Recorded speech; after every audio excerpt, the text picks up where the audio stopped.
Hi, అందరికీ నమస్కారం అండి.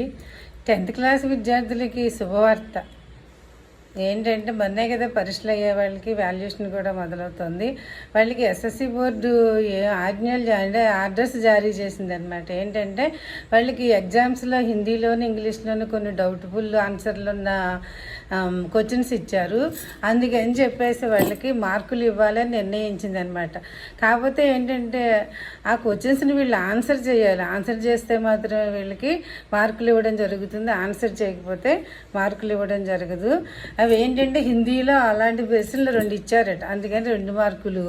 ఇంగ్లీష్లో 5 ఇచ్చారు, అందుకని 5 మార్కులు. మొత్తానికి 7 మార్కులు 10th క్లాస్ పిల్లలకి వస్తాయన్నమాట. అది విషయం. ఇంకా 5 ప్రశ్నలు అడుగుతున్నారు, కానీ అవి ఏమి తప్పులు లేవని చెప్పి బోర్డు చెప్పింది. కాబట్టి ప్రస్తుతానికి మనకి 10th క్లాస్ విద్యార్థులకి ఏపీ 10th క్లాస్ విద్యార్థులకి 7 మార్కులు కలుస్తున్నాయి. ఓకేనా? Thank you.